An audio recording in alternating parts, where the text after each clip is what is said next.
All right, welcome back to Oregon Live at the Voice of College Ball. We're breaking down that Penn State game and heading to this bye week. We're going to bring back a segment that we did on our second show this summer. We're going to draft some of Oregon's position groups, pick out who's the best, who maybe doesn't get drafted, because there will be one. But first, John, before we start this, I want to ask, when you look at the group that you drafted, are you happy with that? Or do you feel pretty good about that group? Is there anybody you'd rather have? No, not your draft strategy.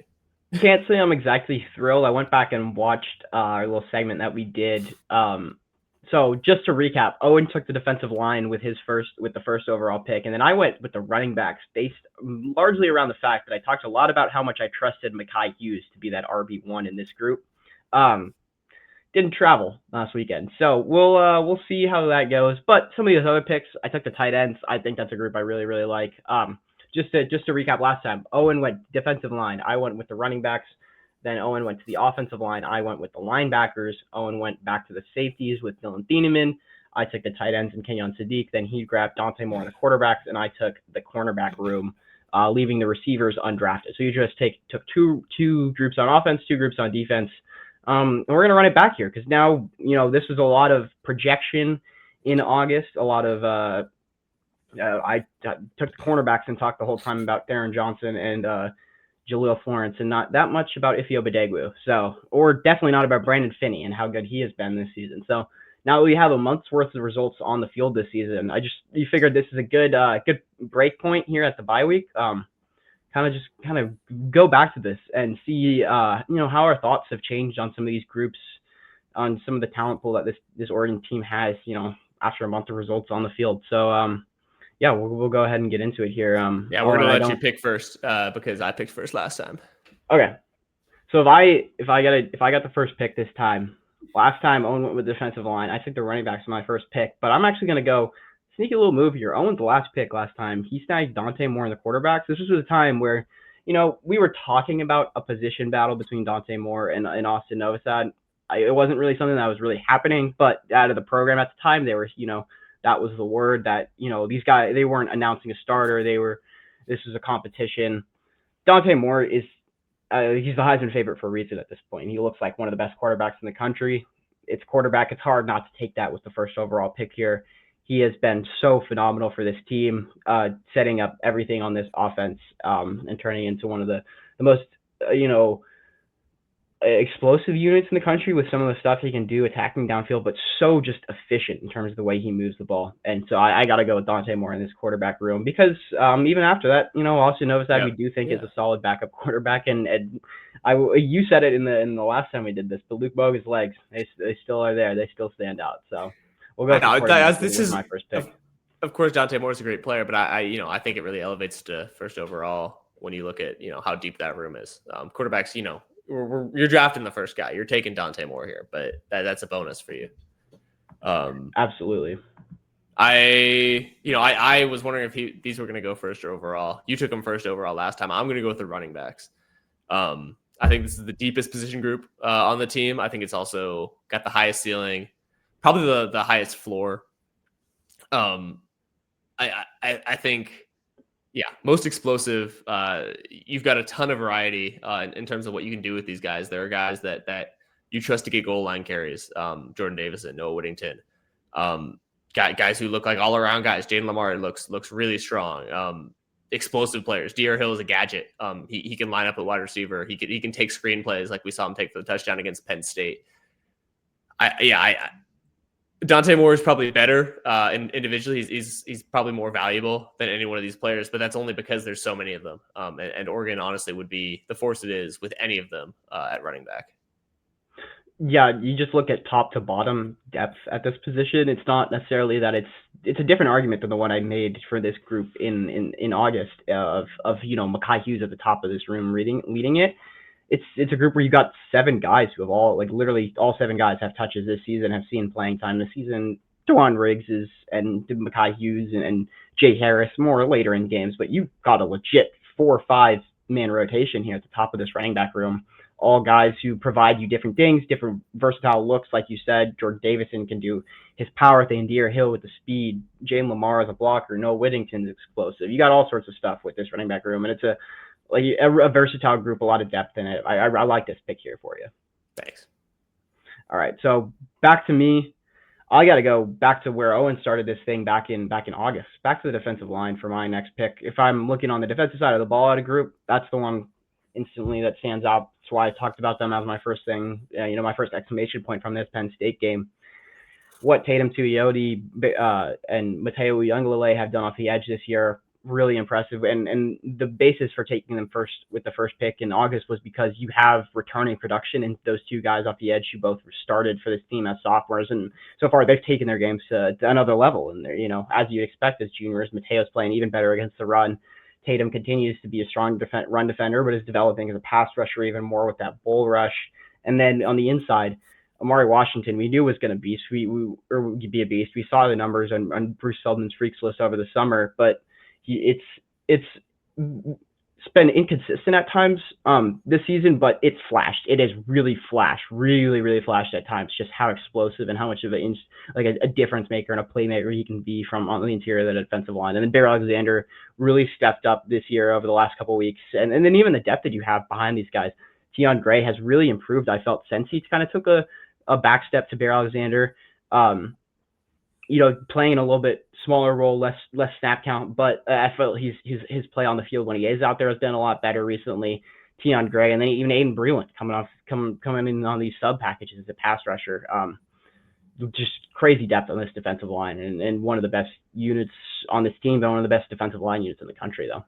Yeah, I agree. I think a lot of the stuff that we said about this group stands up. A lot of stuff we said back in that second show stands up. But again, like all these groups that we're taking to the top have bonuses. And the bonus, like you said, for this defensive line is that guys have stepped up.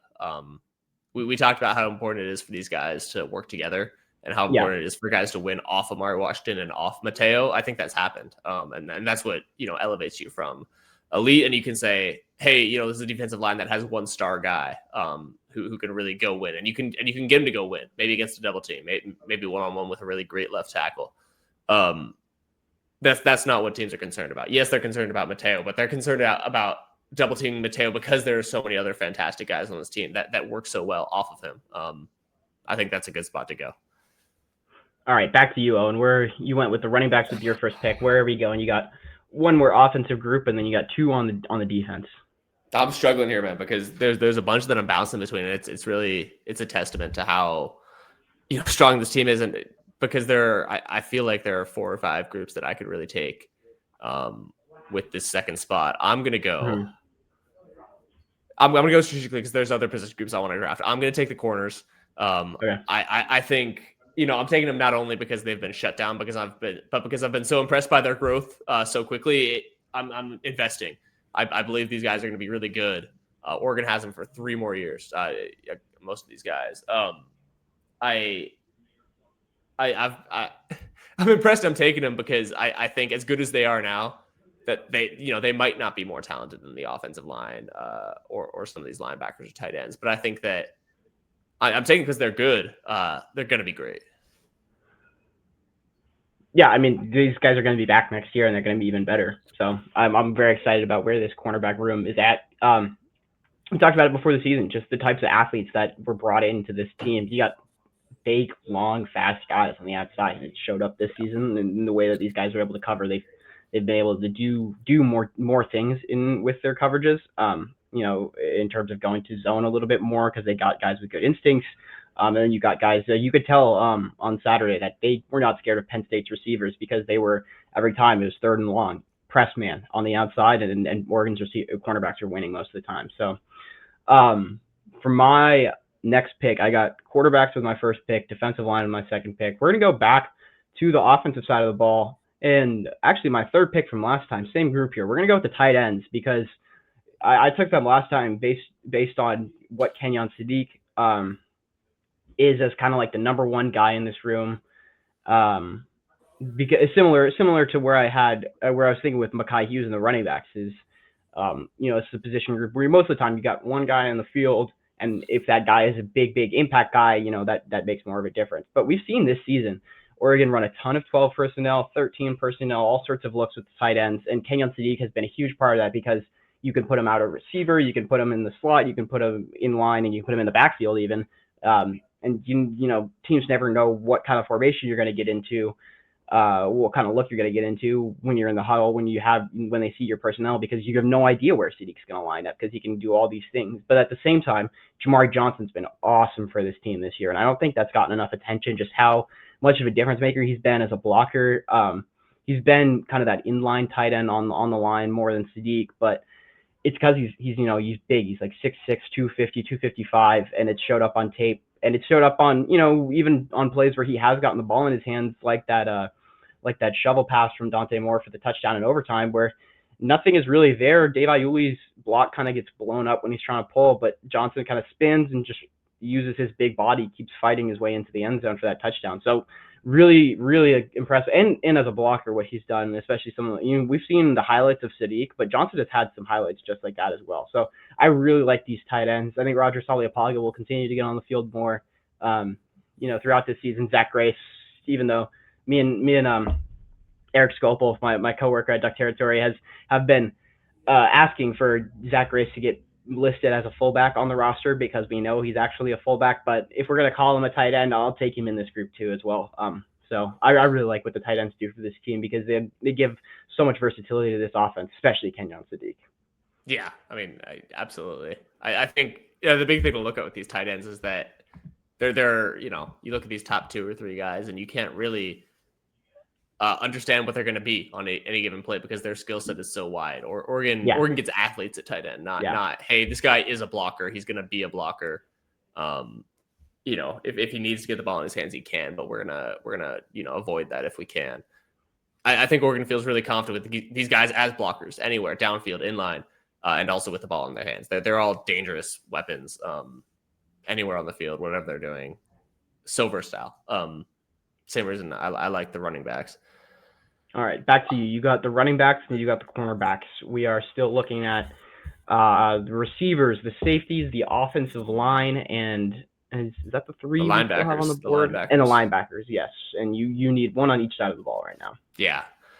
I really did want to take the wide receivers. I was thinking a lot about why they went undrafted last time, and we're like, hey, they're unproven, and I feel like they have really proven themselves. Jeremiah McClellan really looks fantastic. Dorian Moore is one of the best players on this team. He's one of the best freshmen in college football.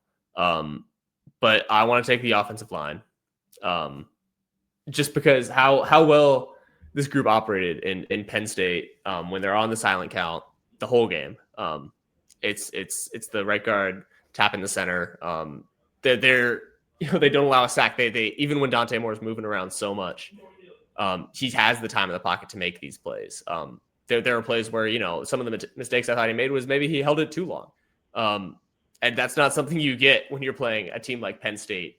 It's not something you get when you go into an away stadium in the whiteout, where your communication is very difficult. I've been, we talked about, I took him. Did I take him first overall? No, I took him second in the second round last time. Mm-hmm. I couldn't let these guys go by, because it's so impressive. They're a big part of why this running back group looks as fantastic as it does. And that Penn State game really cemented it for me. Definitely. There were times, some holdings on some tackles going on in that game against Penn State, but overall, I've really been impressed with the tackles throughout the season. Isaiah World and Alex Harkey have been both coming and been really solid as guys coming in as transfers. But the interior of this offensive line, especially that left side, if you had to look across the board, I think Dave Iuli is the weak point right now. Not necessarily anything against him, but when you're watching things, he is the guy that does miss blocks here and there. But what Emmanuel Pregnon at left guard has done for this team, what Iapani Panchu Ulu has done at center for this team has just been absolutely phenomenal. The two of them, when they work combo blocks, it's just like unstoppable. Poncho is so good at giving that first help into the first guy, kind of pushing them like just kind of getting a shoulder into them, pushing them off a little bit to help Pregnon create that better angle, and then he climbs to the second level, walls off another defender. I love watching Iapani Ulu in the run blocking. He's so good. And then, like you said, working the silent count in that entire game. And Poncho's a guy that does a lot of these checks. He's IDing the Mike linebacker. He's seeing, hey, this safety is creeping down into the box, and he's pointing things out while he's, getting ready to snap the ball. And Dave Iuli's talking to him the whole time. But what he's done solidifying things as a communicator when he was the guy that is coming back this year from last year's offensive line group. Really impressed by him. He talked about before the season, his plan was it's year 3 for him. He'll be draft eligible after this year, and it looks like he is going to be a guy that goes day 2, day 3 in this, or not day 3, but round 2, round 3 on day 2 in this draft, because he's going to be a very good center, guard, whatever he is on the interior of the offensive line at the next level. Yeah, the other thing I'll say about the holdings too, because there was a lot of talk about them from both sides, is that yes, you want them to play clean, but it shows an understanding of what they're going to call in this game, because you see an understanding very early that some of this isn't going to get called. It's how the refs are going to call it. They're saying, hey, this is going to be a physical game. We understand it. We're not going to nitpick. There's some ones that you say, hey, that definitely should have been called, but there's also an understanding, I want to say, and of what you can get away with in a game like this, and that just game to game, and that goes back to really being able to adapt in the middle of a matchup. All right, so back to me. I got the quarterbacks and the tight ends on offense. I got the defensive line on defense. We got to take another defensive group here. It comes down to either the linebackers or the safeties. And for me, as impressive as Bryce Betcher, Jerry Mixon, and those guys have been, I mean, Dylan Thieneman made the play of the game on Saturday and continues to be one of just – he looks like an All-American out there. I mean, there are 2 All-American safety spots. So one of them will go to Caleb Downs, but Dylan Thieneman will be competing for that other one for sure, and will be looking like he'll be one of the top safeties off the board in the draft next year. They've used him so much. They used him a ton in that rover spot, playing kind of off the ball in that kind of Tampa 2 defense that they stole from Ohio State, that Caleb Downs was doing against them in the Rose Bowl. And that's because, Ohio State goes to that defense because they have a guy in Downs in the middle that they can trust and who can, play that role and do all the different things that's asked of him. And Oregon wasn't able to, they saw that look, and now they're able to introduce it and go to it because they have a guy in Thiedemann who they trust and can be that same guy. And then alongside him, Aaron Flowers has been really good all season against the run.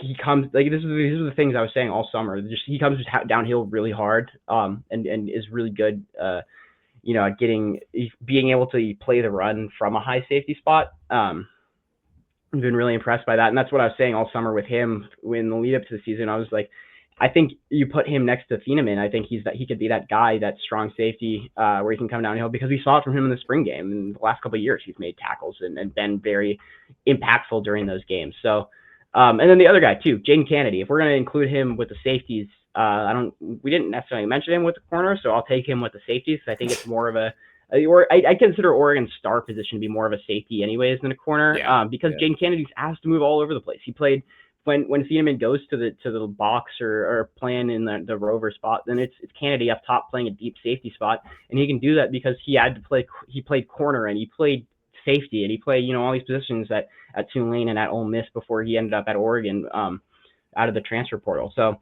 and the way he plays, for a guy at his size, he came in. He was listed at like 175 at Ole Miss. He said that he's put on about 10 pounds of muscle or so. He's listed at 185 now, and it shows up against the run. He's been super impactful against the run all season, and he was making plays out there against Penn State as well. Really, really like what he's provided for this team, just being able to go so many different looks on the backside of that defense. Yeah, I agree. It's what's really like pulling the secondary together, because you got to have some guys to lead them. And there's been change. There's been, there is real competition. I think Aaron Flowers is the guy, but you've seen good stuff from Kingston Lopa, and the other guys, that are further down on the depth chart. Yeah, Peyton Woodyard, they got him into the game on Saturday, and they went to like late in that first half. They went to some dime stuff where they dropped Thieneman down to the box and then brought Woodyard in to be the field safety instead of Thieneman. So yeah, you just got and like you said, Lopa, Woodyard, Flowers. These guys are all redshirt freshmen. These guys are all, I think, Woodyard's technically a sophomore because he surpassed his limit last year. But these guys are all young, and when they're playing that well, when they're this young, very impressive stuff. Yeah. So we have the linebackers left. I think I would rather have the wide receivers over them. I can't. I don't have another offensive spot open here. No. Let's talk through these two positions. So let's talk through it. The wide receivers we kind of talked about. I almost took them with my last pick. I think DeCorian Moore is unquestionably the best wide receiver on this team. He would have been up there last year. the level that this guy has come in at, Yeah. because At you're giving 18. 5 star, when he's 5 stars, you say, hey, this guy has a lot of potential. We believe that he can get to that level. Yeah. He's already at that level. There's not a question that this is a guy who is so just phenomenal and has such a great connection already with his quarterback, has such a great connection and understanding of what he has to do, against some great corners in Penn State, against, different looks and he's got great maturity, great physical control. That's unbelievable. And there's, you look at the rest of this room. Malik Benson is a step above what you thought he would be here. They've overcome the loss of Evan Stewart very well. I love what I've seen from Jeremiah McClellan. And that's why I was going with them over the linebackers, because you have seen guys step up in this linebacker room. Jerry Mixon, has made really big strides, and he's now the guy that you say he's the starter next to Bryce Betcher. When I look at in terms of impact, I feel like, I say this wide receiver room is good. I'm curious what you think the argument for the linebackers is.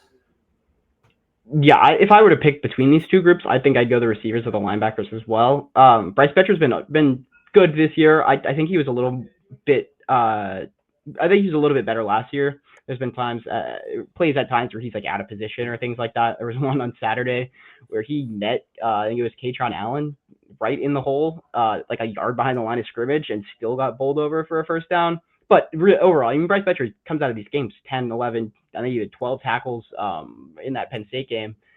He's been really good. Jerry Mixon's been really good. I just have been slightly disappointed by Devin Jackson at times. I thought he did play better in that Penn State game than he had in a couple of those other games. There were some plays that stood out from him on the tape.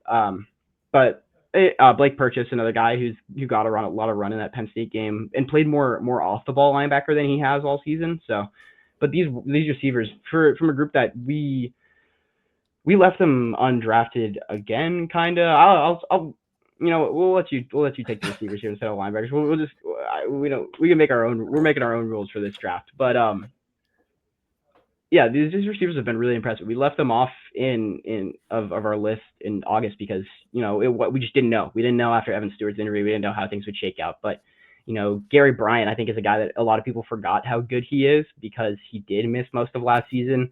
But he was really solid as the number 4 for Bo Nix a couple years ago, and then has been, the number 2 receiver in this offense most of the time behind Decorian Moore, and done a really good job at it. Made that play in overtime, in double overtime, and scored a touchdown. Had a couple of, just like on stick routes and spacing concepts where Dante Moore would just hit him for 3-4 yards and be able to pick up first downs on short yardage situations. And then Malik Benson, I don't think people realize how much of a difference maker he's going to be for this team. We didn't see it a ton on Saturday just because they weren't really attacking things downfield as much against this Penn State team. But Malik Benson can take the top off the defense with his speed. And then we saw the playmaking ability, him going up in that Oregon State game, making a catch on the sideline, tapping his foot inbounds on while he's spinning. Really impressive stuff. So I really like these receivers. And from where I was at with this group coming into the season, where we just didn't know, been really impressed by the way that these guys have handled things early on this year. Absolutely. You happy with your selection here? Definitely. I like this squad. I like this squad better when where I was at in the summer. But overall, it's a talented team. That's why it makes doing something like this, drafting these position groups, talking this out, it makes it fun because you got talent at every level of this team. You got depth at every one of these positions. So these are all draftable positions. I would have been happy with any of these guys. In my team. And just to like really try to stick the landing here. It's a phenomenal depth that makes this team so great. I was on a podcast earlier today just talking about a soccer team and how to, even though they had won a trophy, to, maybe if they're not going to get to the championship round, it feels like a missed opportunity because, not only are you so talented at the top, but you're so talented when you face injury. And when you have to play a lot of games and get in tough situations. That's where I'm with this Oregon team. This is one of the deepest Oregon teams we've ever seen, certainly in our time at Oregon. And their ability to grow in season, to learn, to understand what went wrong in games, and it's a big landing thing they talks about is learning from wins. This team learns from wins phenomenally.